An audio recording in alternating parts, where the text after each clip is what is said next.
लग्नाचे वय आणि आता जो बोलतोय 41 त्याचा विषय आहे मूक संमती.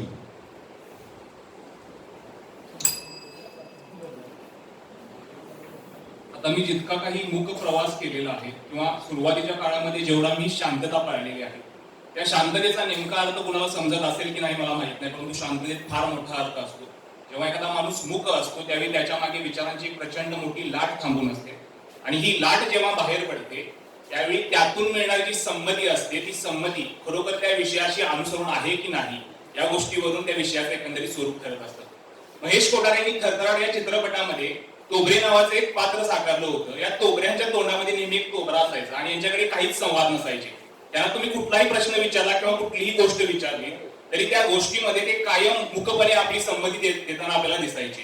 परंतु ज्यावेळी माझ्या मागच्या स्पर्धकाने लग्नाचे वय हा विषय मांडला त्यावेळी कदाचित त्या तोबऱ्यांना जर असा प्रश्न विचारला असता की तोबरे काय हो तुमचं वय काय आहे, तरी तोबऱ्याने कदाचित मुक संमती दिली असती. आणि त्यानंतर जर त्यांना विचारलं असतं की एखादी 18 वर्षाची तरुण मुलगी तुमच्याशी लग्नाचा प्रस्ताव घेऊन आलेली आहे आणि तुम्हाला होय म्हणायचं आहे तर तुम्ही द्याल का संमती, त्यावेळी तोबऱ्यांनी दिलेली संमती असेल ती कदाचित मूक संमती असेल. अशा अनेक इतिहासांच्या पार्श्वभूमीमध्ये शांततेत पेरलं गेलेलं एक प्रचंड मोठं असह्य असणारं वातावरण हे मूक संमतीनंच अशा पद्धतीने गृहीत धरलं गेलेलं असावं. कारण ज्यावेळी एखाद्या बाजूला आरक्षणाचा विषय निर्माण केला जातो त्यावेळी प्रचंड मोठ्या वर्ण व्यवस्थेमध्ये आधारित असणारी एखादी व्यवस्था ही मूक संमतीने त्यांच्यावरती अत्याचार करण्याची प्रेरणा देत आहे असं गृहीत धरून त्यांच्यावरती अत्याचार केले जातात. परंतु पुढच्या टप्प्यांमध्ये आरक्षणाच्या पार्श्वभूमीवरती 50 वर्षांमध्ये त्यांची मूक संमती पुन्हा एकदा मूकनायक नावाचा एखादा माणूस पत्र काढून सांगायला लागतो, काय करू आता धरून या भीड निशंक हे तोंड वाजविले. अशा तुकारामांच्या ओळी जेव्हा समजायला लागतात तेव्हा ती मूक संमती तिथे थांबायला लागते. मूक संमतीचा तो प्रवास जेव्हा तिथे थांबायला लागतो त्यावेळी जे आर्त हुंकार निर्माण होतात, त्यावेळी ज्या वेदना निर्माण होतात, त्या वेदनांचा प्रवास आजच्या काळापर्यंत जाती व्यवस्थेवरती कित्येक गोष्टींमध्ये जी मूकसंमती दाखवली गेली होती त्या मूकसंमतीला फाटा देणारा मला वाटायला लागतो. कित्येक वर्षांपूर्वी ज्यावेळी राजे रजवाड्यांचा इतिहास असायचा, सगळ्या गोष्टी सहजतेने आपल्याला मिळत आहेत, त्या गोष्टी सहजतेने आपण स्वीकारल्या पाहिजेत असा इतिहास तिथे नमूद केलेला होता. परंतु एक वेगळा विचार, एक वेगळी गोष्ट त्या मूकसंमतीला फाटा द्यायला लागते आणि शिवाजीचा छत्रपती शिवाजी महाराज व्हायला लागतो. मग ज्यावेळी जिजाऊंनी त्यांना मूकसंमती नाकारण्याची भूमिका शिकवली ती भूमिका मला त्यावेळेच्या त्या राजे रजवाड्यांच्या आरामशाली आणि आयुष्य असणाऱ्या मूकसंमतीला फाटा देणारं आयुष्य वाटायला लागतं. कित्येक वर्षांपूर्वी महिलांच्या ज्या काही चळवळी चालू झालेल्या आहेत, महिलांनी जे काही आपलं कार्य केलेलं आहे ते त्यांनी सर्वात आणि पुरुषार्थाने मुकाट्याने स्वीकारलंच पाहिजे, त्यांची ती मूकसंमतीच असते असं जेव्हा त्या समाज व्यवस्थेमध्ये स्वीकारलं गेलं आणि मूकसंमतीला गृहीत धरण्याचा एक प्रघात या ठिकाणी पडला. स्त्री पुरुष तुलना नावाचा ग्रंथ ताराबाई शिंदे 1882 मध्ये द्यायला लागतात. त्यावेळी सहजतेने असं म्हणतात की मरेपर्यंत सदोदित भाड्याच्या बैलासारखं राहून सुद्धा दिवस रात्र एक स्त्रीला आपली गोष्ट सांगावी लागते आणि तरी सुद्धा दिवस रात्र तिला सशासारखी आणि पहिल्यासारखी आपल्या नवऱ्याची आणि घरच्यांची भीती बाळगून राहावी लागते. स्त्रियांचा हा जो गृहीत धरलेला मूकसंमतीचा प्रस्ताव आहे तो सध्याच्या काळामध्ये #MeToo पर्यंत येऊन पोहोचलेला आहे आणि त्यांचा तो मूकसंमतीचा प्रवास जेव्हा अशा पद्धतीने टाहो फोडायला लागतो त्यावेळी ती मूकसंमती आता फुटायला सुरुवात झालेली आहे असं मला स्पष्टपणे वाटायला लागतं. ना का मतलब नाही होत आहे, म्हणजे अगर लडकी ना कहे तो उसमें हा होती असं म्हटलं जातं, तिची मूकसंमती समजली जाते. परंतु आता प्रवास तसा राहिलेला नाही. ना का मतलब नाही होत आहे ही गोष्ट जेव्हा इथं चळवळीच्या माध्यमातून रुजवायला सुरुवात होते त्यावेळी त्या मूकसंमतीचा शेवट आता नक्कीच आलेला आहे आणि शेवट जरी आला नसेल तरी त्या शेवटाच्या प्रवासाची सुरुवात तरी नक्कीच झालेली आहे. मूकसंमतीचा हा जो काही मोठा प्रवास असतो तो प्रवास नेमका केवळ आणि केवळ अशाच गोष्टीतून पुढे जावा का? प्रेमाच्या ज्या काही अभिलाषा असतात, प्रेमाच्या ज्या काही संपर्क रेषा असतात, त्या साऱ्या संपर्क रेषांमध्ये शांततेचं फार मोठं स्थान असं म्हणतात. मग ज्यावेळी एखादी बाई आपल्या नवऱ्यासोबत वागत असते त्यावेळी ती नेमकं कसं वागते? पु ल देशपांडे फार सुंदर म्हणतात की परदेशातले जे लोक असतात ना ते काट्याने खातात आणि आपल्या इथले जे लोक असतात ना ते मुकाट्याने खातात. याचा अर्थ असा असतो की त्या नवऱ्यांना मूकसंमती दर्शक दाखवायची भूमिका जी असते ती स्पष्टपणे माहीत असते. कारण जिथं आपली शांतता भंग पावे तिथे रौद्र रूपाचं एक नवीन पत्नीचं स्वरूप आपल्याला पाहायला मिळेल याची कदाचित त्यांना जाणीव असावी. परंतु प्रेमाच्या एखाद्या स्वरूपामध्ये इतकं गोंडस आणि सालस रूपच मला फक्त सांगायचं नाहीये. ज्यावेळी एखादा नकार मूकसंमतीच्या प्रतिरोधाने एखादा माणूस स्वीकारतो आणि त्याला एक होकार म्हणून समजतो आणि ज्यावेळी त्या मुलीची हत्या केली जाते आणि त्यावेळी अशा पद्धतीनं क्रूरता आपल्या समोर यायला लागते त्यावेळी मूकसंमतीचा चुकीचा अर्थ एखाद्याच्या प्राणावरती किंबहुना माणूस म्हणून एका वेगळ्या भूमिकेवरती जाऊ शकतो. आणि म्हणूनच मूकसंमतीमधील शांतता ओळखूया. मला असं वाटतं की कसा होकार देऊ नकाराच्या वेशीवरून तुझे होत आभासी आणि माझा प्रकार इथं वेगळा आहे. परंतु ज्यावेळी माझी गोष्ट असेल मूक त्यावेळी होऊ नये कोणतीच चूक, इतकाच आपला आशावाद वाटतो आणि थांबतो. धन्यवाद. 5 मिनिटे 2 सेकंद.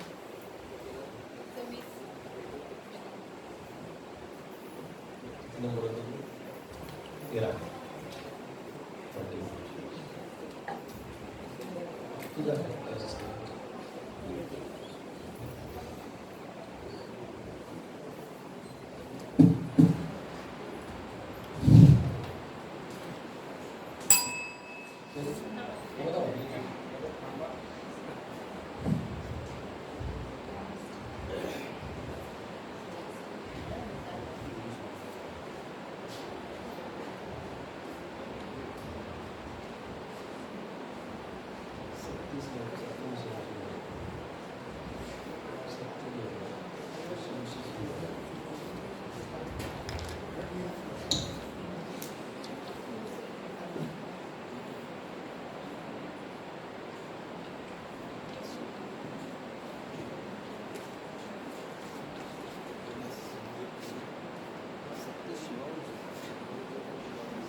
एक मिनिट.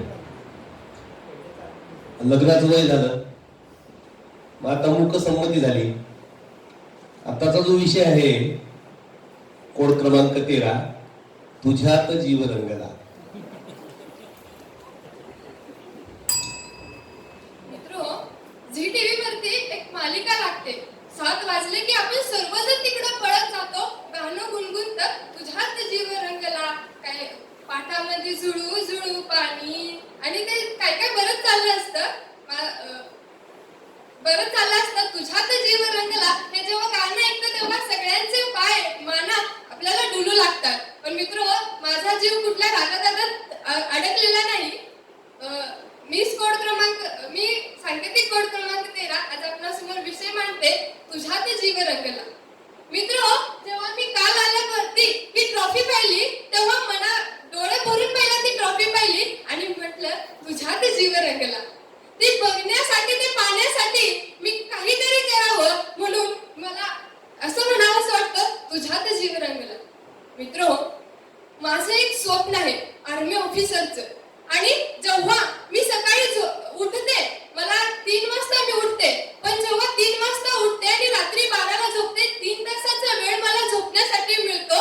पण जेव्हा रात्री 12 वाजता 1 वाजता झोपते तेव्हा विचार करते सकाळी 3ला उठायचं. 3चा गजर वाजला की आळस येतो, कंटाळवाणा वाटतो आणि वाटतं की अरे आपण सुद्धा एक 5, 6, 7 पर्यंत झोपावं. पण जेव्हा माझं ते स्वप्न माझ्या डोळ्यासमोर उभं राहतं आणि तेव्हा कुठेतरी वाटतं माझा जीव त्यामध्ये रंगलाय आणि ते बघण्यासाठी, ते तिथपर्यंत पोहोचण्यासाठी मला आता 3ला उठलं पाहिजे. 3ला जेव्हा उठते तेव्हा अभ्यासाला सुरुवात करते, फ्रेश होते, व्यायाम करते, थोडा योगा करते आणि नंतर आणि पुन्हा 5 वाजले अभ्यास झाला की रनिंगला जायचं असतं. पण असं वाटतं अरे 3 वाजले, 5 वाजले, 5 ते 6, 7 पर्यंत थोडंसं झोपून घेऊया. पण ते झोपताना मला असं वाटतं मी आज जर पळले नाही, मी व्यायाम केला नाही तर माझा जीव ज्यामध्ये रंगलाय ते मला उद्या मिळणार नाही. पुन्हा मी उठते आणि पुन्हा पळायला चालू करते. पळता पळता जेव्हा मला धाप लागते आणि थोडीशी विश्रांती घेऊ वाटते, एखादा कट्टा दिसला त्यावरती बसू वाटतं, तेव्हा मला वाटतं अरे मी आता बसले तर मला जो जीव माझा ज्यात रंगलाय ते मला मिळणार नाही. पुन्हा मी धावायला लागते आणि धावते पुन्हा जेव्हा घरी येते वाटतं 5 मिनिटं बसावं, पण आणि वाटतं जर आपण 5 मिनिटं बसलो तर ज्यामध्ये जीव रंगलाय ती गोष्ट आपल्याला मिळणार नाही आणि पुन्हा नवीन कार्याला सुरुवात करावीशी वाटते. ज्यावेळी मी रनिंगने जाऊन शेतामध्ये जाते, 12 जनावरं आहेत आमची, त्यांचं धार मी काढत नाही, त्यातला भाग नाहीये, पण शेण वैरण पाणी करावं लागतं. वाटतं मी हे सगळं का करावं, पण ज्या आई वडिलांकडे बघून जे त्यांच्यातला जो जीव आहे तो जर काम करताना मी जर म्हटलं मी हे का करू, मी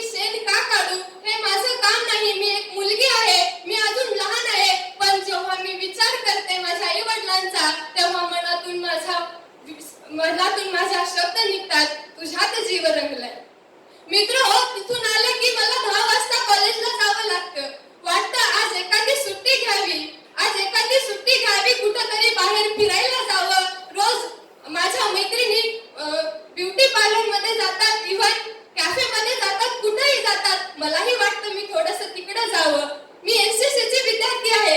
सकाळी 7 ला हजर व्हावं लागतं. मला तिथे 4 राऊंड पळावे लागतात. पण कुठंतरी धाप लागली की वाटतं अरे कुठंतरी थांबावं. पण जेव्हा कुठंतरी थांबावं ही इच्छा मनामध्ये उरकते तेव्हा मला आठवतं माझं ते ध्येय ज्यासाठी मी हे सगळं करत आहे. आणि कुठंतरी माझ्या मनातून आवाज येतो अरे माझा जीव त्यामध्ये गुंतलाय. आणि मित्र आता 4 मिनिटाची बेल झालेली आहे. 5 मिनिटं मला बोलायचं आहे. आणि त्या ट्रॉफी मध्ये माझा जीव गुंतलेला आहे ज्यासाठी मी कालपासून प्रयत्न करत आहे, ज्यासाठी मी इथपर्यंत आलेले आहे त्यामध्ये माझा जीव गुंतलाय. आणि ती सगळ्यात मोठी ट्रॉफी मी बघितली ती अक्षरशः मी घरी जाऊन पप्पांना सांगत होते पप्पा ती ट्रॉफी जवळजवळ माझ्या कमरे एवढी आहे आणि त्यामध्ये माझा जीव गुंतलाय पप्पा. आणि ती ट्रॉफी मला मिळाली तर माझं कर्मवीर अण्णांचे सार्थक झाल्यासारखं मला वाटेल. आणि खरोखरच त्या ट्रॉफी मध्ये माझा जीव गुंतलाय. आणि तुम्ही मला ऐकून घेतलं त्याबद्दल तुमचं सर्वांचा आभार मानते. 4:48.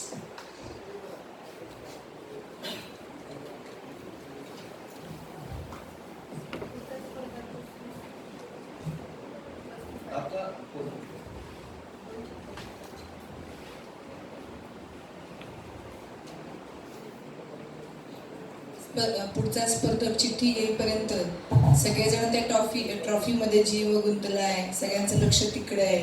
देवा शपथ 30 ट्रॉफी सगळ्यांना पाहिजे. पण माझ्यासमोर बसलेले परीक्षक 1, 2, 3 ते सुद्धा त्या ट्रॉफीकडे पाहतायत. त्यांचा सुद्धा जीव त्याच्यामध्ये गुंतलाय की काय असं वाटायला लागलंय. पण परिस्थिती वेगळी असते. ती ही चिठ्ठी सांगते. कोड क्रमांक 20 चा विषय आहे सत्य शिवाहून सुंदर है. Good afternoon, everybody. Honorable jury members, teachers, chief guests, all the contestants, and dear attendees. Contestant number 20, and here I am supposed to be presenting my views on Satya Shivahun Sundar Ahe. I tried to translate it to English. I don't know if I am going to do justice with the topic, but I am here to try my best. So, sir, help me out with the translation. Truth is more beautiful than the Lord itself. I'll be very honest, this is the first time that I'm performing in a college, in an institute. Before this I've performed in schools, but at that time the crowd was very small, the crowd was familiar. This time very different people, very different religion. I belong to Mumbai and here I'm at Satara at hostel. So I have to interact with a lot of different people, and being honest was always the best policy for me. Before coming, I was a very different person when I stayed at Mumbai, and when I came here for studies, I had decided in my mind that I'll try to be a different person here. I won't be myself, I'll try to be a different person in front of everybody else. So the first few days of my life in Satara, I was not me. I was pretending to be someone else. And I'm very honest, that was not the correct plan. Whatever you do in your life, you should always be proud of who you are, and you should always be able to present the true you. Whoever you are, be proud of that. This morning when we were getting ready for the competition, 2 girls were having a conversation. One was saying, the other was applying makeup on her face, and one of them was saying that why should you apply makeup? We should be the way God has created ourselves. So I won't apply any makeup, I will be the same. So the girl who was applying makeup says, if in that way, if we consider it in that way, God has made us born naked. So why are we wearing clothes then?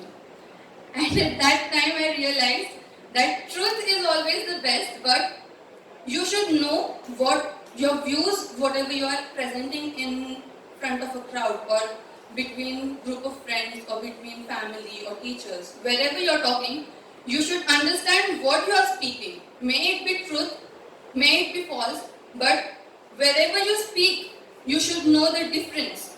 If I'm honest here, very honest, but if the crowd won't be able to understand what are my actual views, then there's no use of being honest in front of you all. But if that honesty I'm using in a right way, I'm presenting proper words with proper meaning that the crowd would understand, then in a proper way I'm presenting myself. We all are familiar with the story of the woodcutter and his axe. When he goes to the forest for cutting the trees, he drops his wooden axe in the water. So the goddess appears and she asks which is his axe. She first gives out a golden axe and then silver, and then she asks for the wooden axe if it belongs to him. And at that time he was very honest. He says that yes, the wooden axe is mine. Another person hears the same story, the same incident in the village. He goes to the pond. He on purpose drops the axe in the water. And when the goddess appears, he accepts that the golden axe was belonging to him, which was not honest. So from this story, what do we understand? Whatever, he was belonging to the wooden axe. He had the wooden axe which he owned. He never tried to lie that no, he didn't get greedy.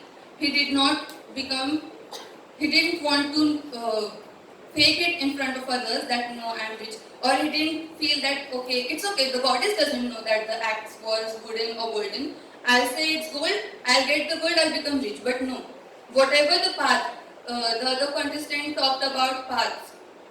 We have to choose paths very wisely. May it be thousands of people are walking on the path. She said that no, you should choose the other path. But if I'm feeling right that no, that path is best for me, it's in my hands. Whichever path I choose, I'm going to meet the best version of myself in wherever I go and whatever I do. Through this, I rest my words. Thank you very much. 5 मिनिटे 6 second 5-6. स्पर्धक code क्रमांक 42.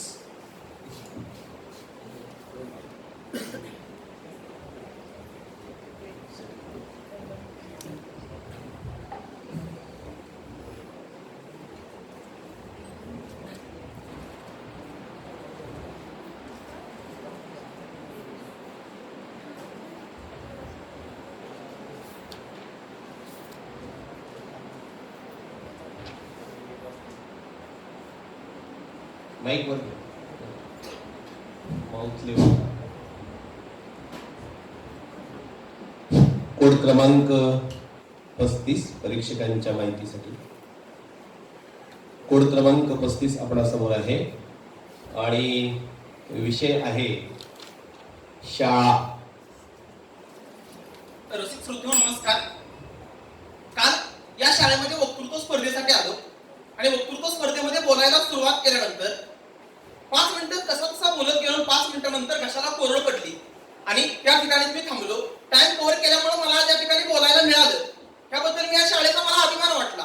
पण सर्वात महत्वाची गोष्ट म्हणजे ज्यावेळी मी 5 मिनिटाच्या नंतर थांबलो त्यावेळी मी शाळा सोडण्याचा विचारात होतो. पण माझ्या मित्रांनी मला सांगितलं की ही शाळा तू सोडू नको. तू 5 मिनिटं बोललायस ते खूप चांगलं बोललायस. त्या मित्रांच्या विश्वासामुळे मी या शाळेत राहिलो आणि या शाळेत मी आज थांबल्यामुळे मी या ठिकाणी आज उत्स्फूर्त बोलू शकतोय.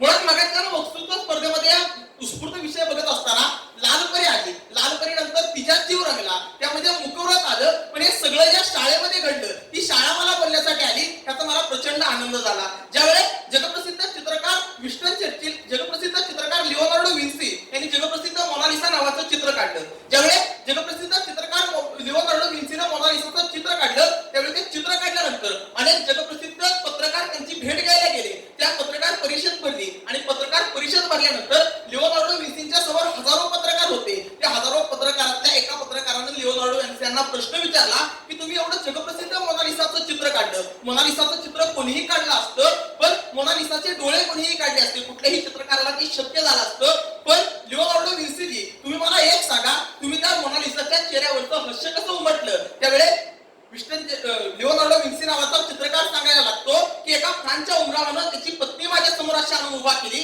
आणि मला सांगितलं की माझ्या पत्नीचं मला सुंदर असे एक चित्र काढून दे. मी माझ्या हातातला ब्रश, माझ्या हातातला कॅनव्हास जारदार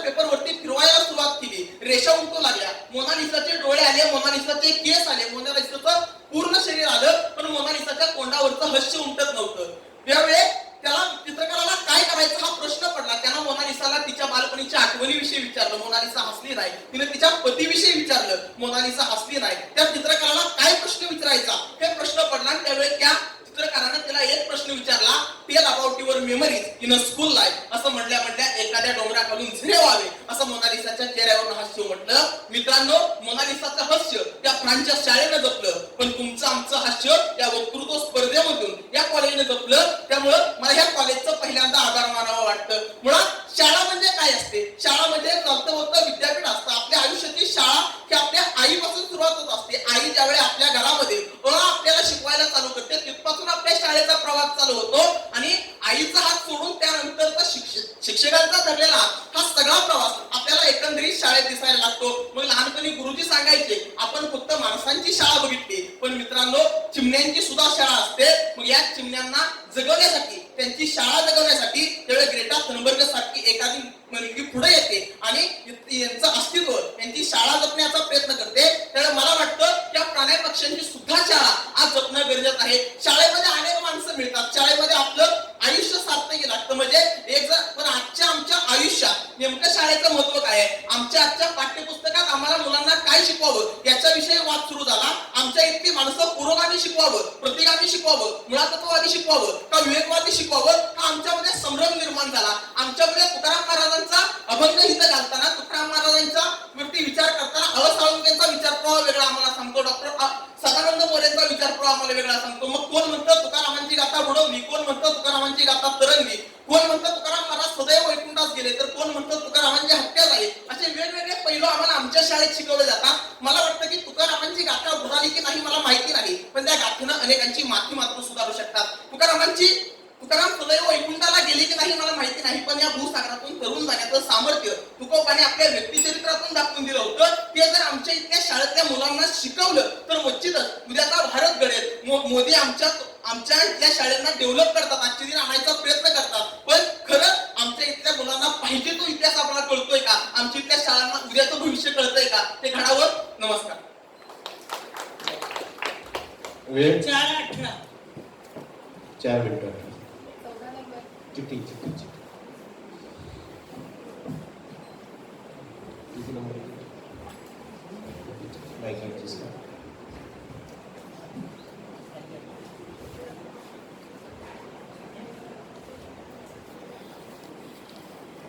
उपस्थित सर्व थांब, मान्यवर थांब, थांब, थांब, थांब. सांगते सकता तू त्याला हात जाऊ दे, त्याला विषय निवडू दे. तू माईक ॲडजस्ट कर. किती कोड नंबर असतो तुझा? एक सेकंड, काय करतो?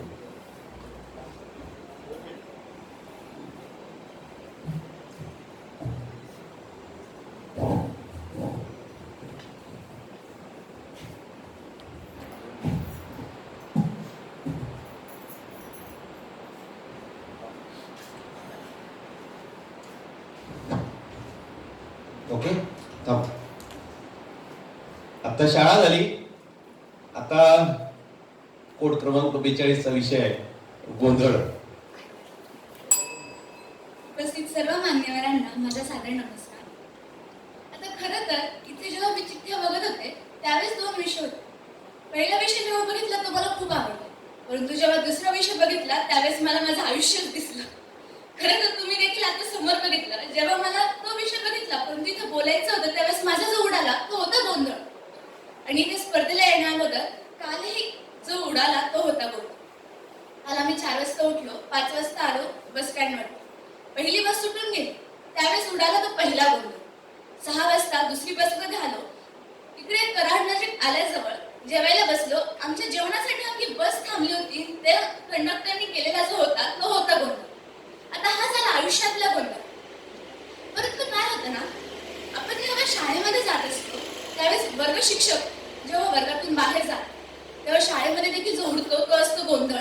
आणि कॉलेजमध्ये एखादी सुंदर तरुणीने एंट्री मारली तर तिथे जो उडतो तो तर असतो फारच मोठा गोंधळ. आयुष्यातील गोंधळ जर सांगायचं म्हटला तर ज्याप्रमाणे वर्गामध्ये वर्ग शिक्षक आल्यानंतर सगळं काही शांत होत असतं, त्याचप्रमाणे आयुष्यामध्ये जर एखादी थोर व्यक्ती असेल किंवा एखादी आपुलकीची व्यक्ती असेल, ती जर आली तर आयुष्यातला गोंधळही शांत होऊन जातो. आता कालचीच गोष्ट बघा ना, काल आम्ही 12 तासाचा प्रवास करून इथे आलो. इथे आल्यानंतर लगेच उठून मला उभं राहायचं होतं, परंतु जेव्हा मी आतमध्ये आले समोर कसली ती ट्रॉफी. प्रत्येकाने मांडलेला तोच विचार, ट्रॉफी. मनामध्ये आलं किती सुंदर ट्रॉफी आहे. पण जेव्हा मी समोर कर्मवीर अण्णांचा फोटो बघितला त्यावेळेस मात्र उडालेला गोंधळ हा शांत झाला. का? त्या फोटोमध्ये मी खरं म्हणजे या स्पर्धेसाठी जेव्हा आले होते मला विषय समजला होता का मला सातारा नजीक जायचं, मला बोलायचंय ते कर्मवीर अण्णांवर. त्यावेळेस मला फोन आला होता का 2 मुलांना पाठवायचे. परंतु जेव्हा मला समजलं का मला बोलायचंय अण्णांवर, मी म्हटलं का कुणाला नाही, मीच जाणार पुढे भाषण करायला, काही जरी असलं तरी. आणि एवढं सगळं होतं आणि गोंधळ हा कायम प्रत्येकाच्या आयुष्यात उडतो, परंतु अशा व्यक्तीची गरज असते की ज्याच्याने हा संपूर्ण गोंधळ हा शांत होऊन जातो. आता इथे येण्याचाही माझा योगायोगच होता. मी जे बोलते ते मलाही समजत नाही, कारण माझा आत्ताही गोंधळ उडालेला आहे. आणि खरं म्हणजे मी स्पर्धेसाठी येत असताना मला स्पर्धेबद्दल काही माहितीही नव्हतं. फक्त डोक्यामध्ये एकच गोष्ट होती की मला सातारला जायचंय, सातारच्या पुढे जे कराड गाव आहे तिथे जाऊन मला फक्त आणि फक्त अण्णांबद्दल बोलायचंय. मला ना बक्षीस माहिती होतं ना मला काहीच माहिती नव्हतं. माझ्या डोळ्यासमोर फक्त तेवढंच येत होतं का मी तिथे जाणार आणि तेवढं बोलणार. त्यामुळे हा जो विषय आहे मला एवढं बोलता नाही येणार, जेवढं जमलं तेवढं.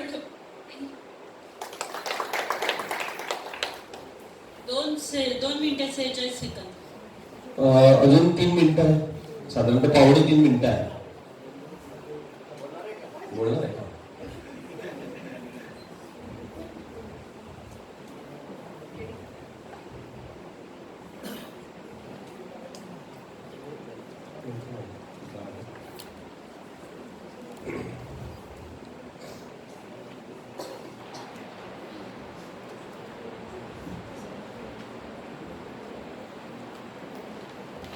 सुरेश भटांची प्रसिद्ध गझल आहे. मी मूळचा नागपूरचा आहे, त्यामुळे भटांना जरा जवळून अनुभवता पण आलं. तर त्यांची ही कविता म्हणजे गझल.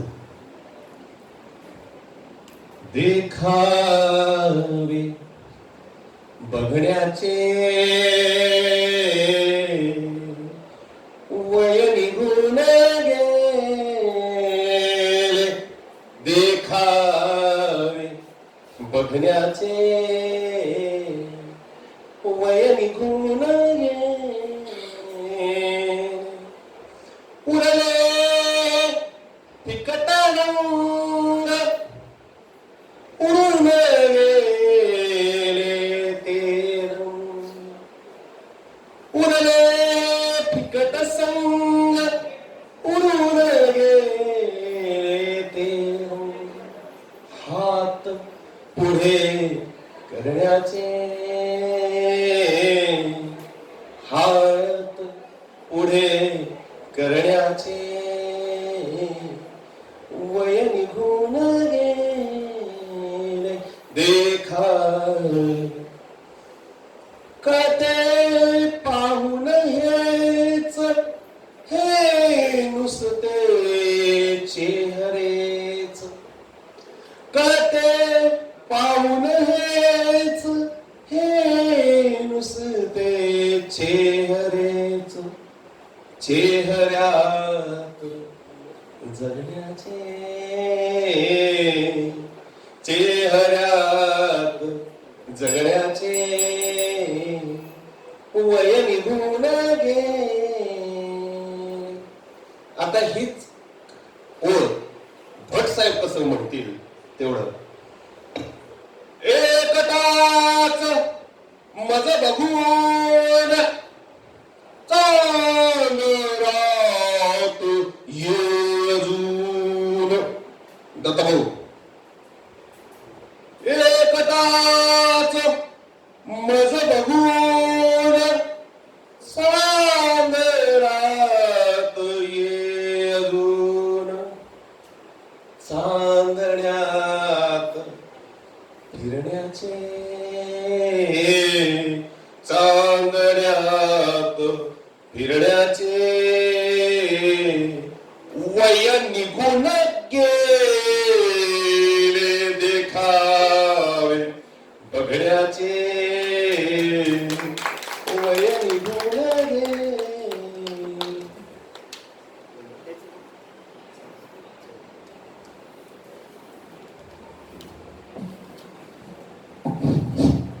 वय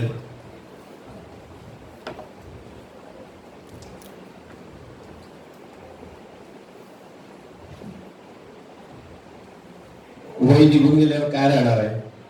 स्पर्धक क्रमांक 14चा विषय रम्य त्या आठवणी.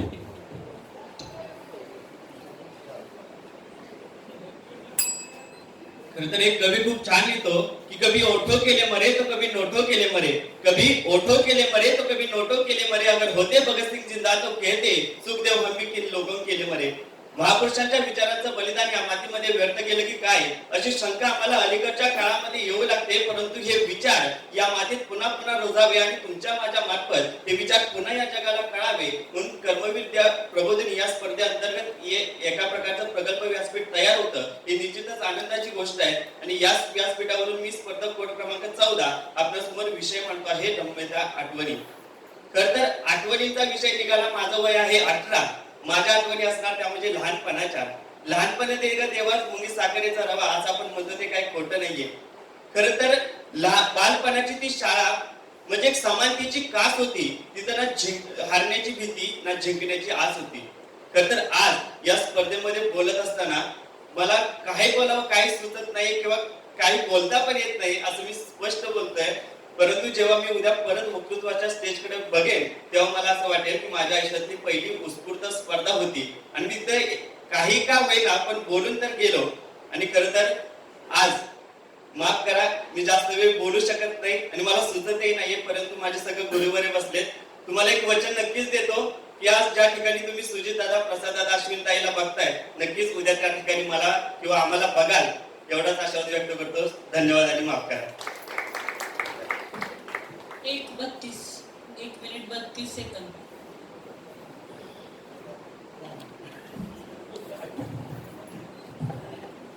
थोडीशी मरगड आल्यासारखी वाटते.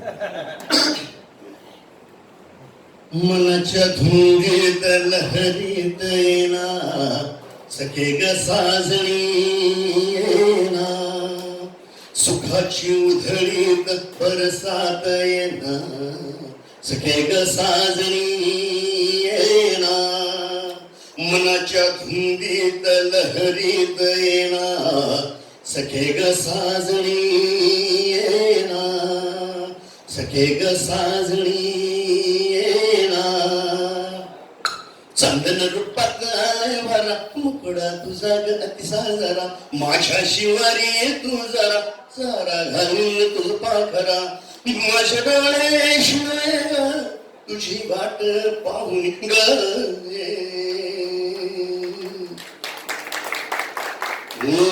बिगालात हसत येना सखे ग साजणी येना, मनाच्या धुंदीत लहरीत येना सखे ग साजणी येना, आता कुठवर निर्मी धरू काळीज करतय पलू हुरहुरू, सजनी नको ग माग फिरू माझ्या सुरात सूर्य भरू, माझे डोळे शिरले तुझी वाट पाहून ग,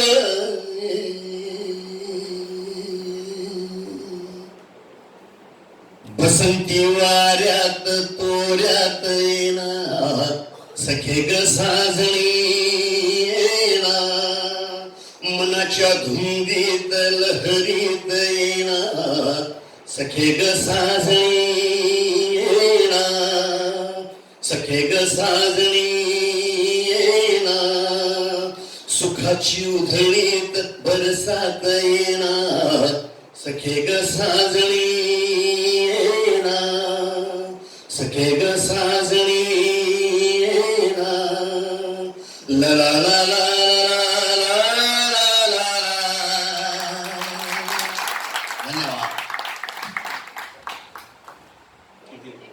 अजून 1 मिनिट.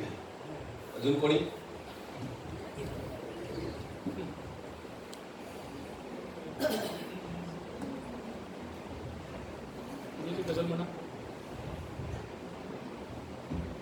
एक मिनिटात होईल असं होणार नाही.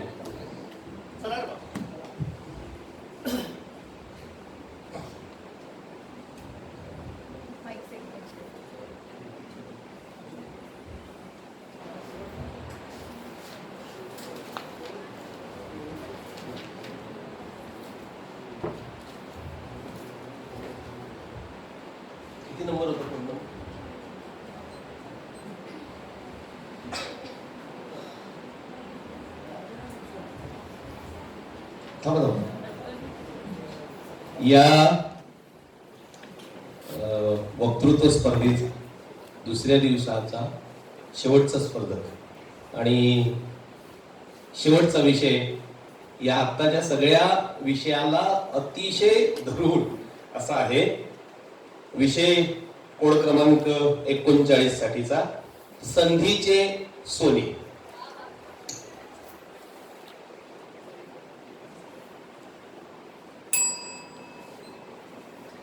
आदरणीय व्यासपीठ मंडळी आणि श्रोतेजन, नमस्कार.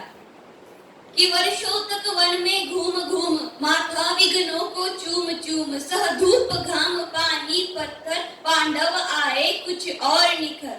सौभाग्य न सब दिन सोता है, देखे आगे क्या होता है. की संधीचं सोनं करणाऱ्या त्या पांडवांचं आणि इतिहासाला सांगड घालणारं त्या पांडव आणि कौरवांचं युद्ध म्हणजे महाभारत या इतिहासापासून सुरुवात होते त्या संधीच्या सोनेचं.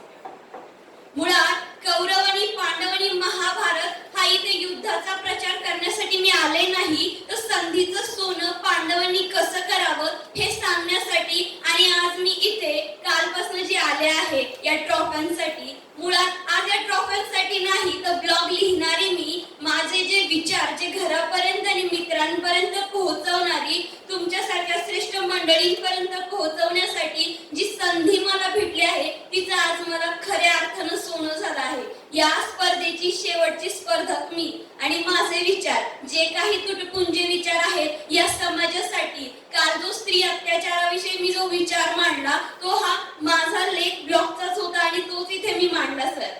मुळात कौरव आणि पांडवांपासून सुरुवात मी केली संधीचं याचं उदाहरण मी माझ्या आजीपर्यंत घेऊन जाते. तिचं सोनं म्हणजे तिचा नवरा ऐन तारुण्यात हरवला होता.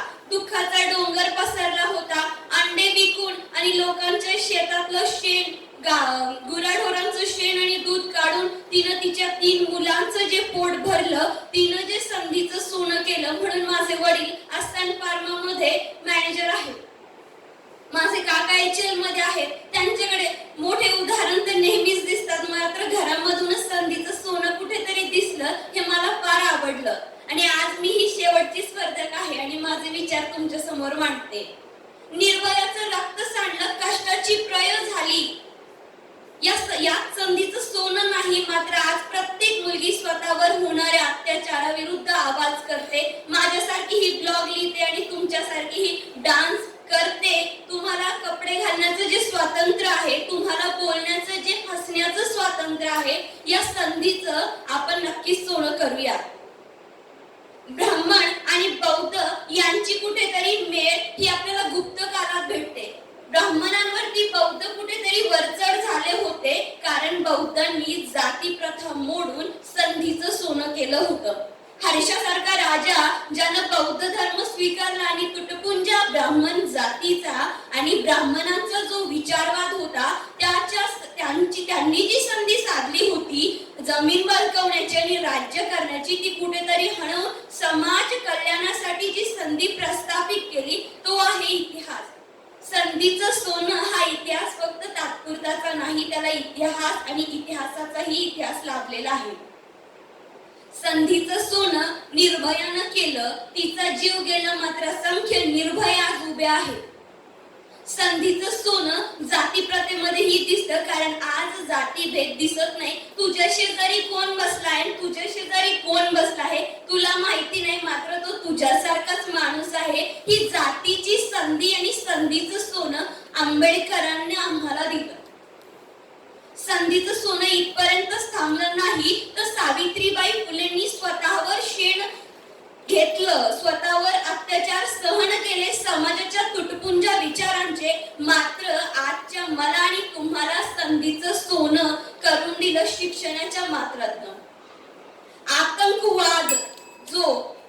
आतंकवादी टेररिझम जो बिग इश्यू आहे, जो युक्रेन आणि रशियामध्ये जो चालला आहे, जो त्यांच्या भूमीवरनं वाद चालला आहे की आम्ही जिंकणार की तुम्ही जिंकणार, येथे संधी नाही. पण साधा कॉमेडियन झेलेन्स्की आज स्वतः युद्धामध्ये उतरलाय. यानं याच्या संधीचं सोनं केलंय. जगामध्ये त्याला कोणीही ओळखत नसतानाही आज तो एक कॉमेडियन, एक आर्मीचं नेतृत्व करतोय, एक राष्ट्राध्यक्ष पुढे येऊन स्वतःचा देशाचा बचाव करण्यासाठी त्या तुटपुंज्या संधीचं सोनं करण्यासाठी निघला आहे आणि रशियासारखा महाप्रचंड देश आजही त्याच्यासोबत झुंजत आहे.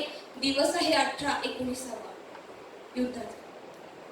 मला संधीचं सोनं तुम्ही कसं करावं?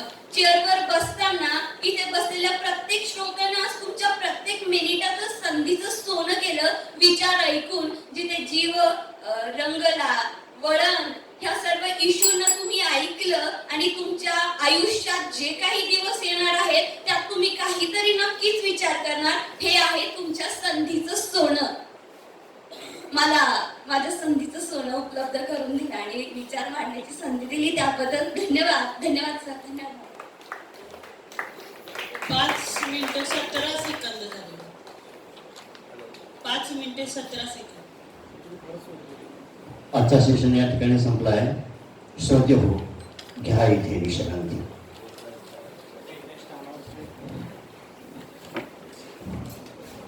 यानंतर आपल्यासाठी ज्यांचे मोबाईल राहिलेले आहेत त्यांनी कृपया बरोबर 1 तास जेवणासाठी वेळ आहे.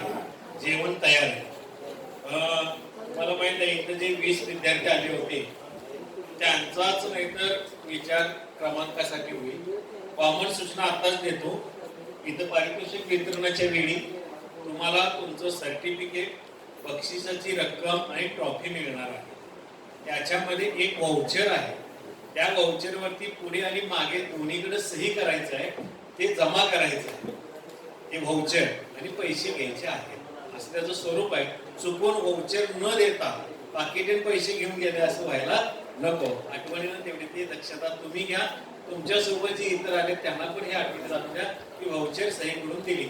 आतापासून करेक्ट 1 तास 1:45 वाजता आपण सर्वांनी या ठिकाणी पारितोषिक वितरणाच्या कार्यक्रमासाठी यायचं आहे.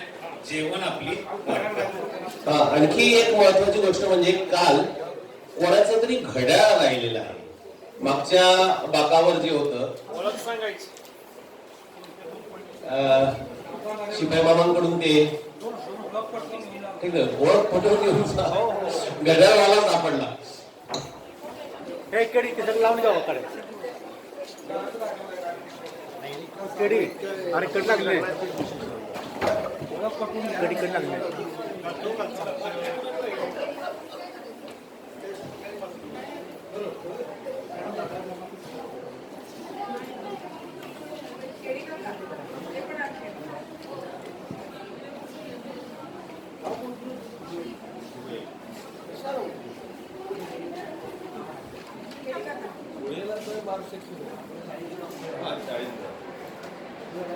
रात्री बसतो दोघं जण असतो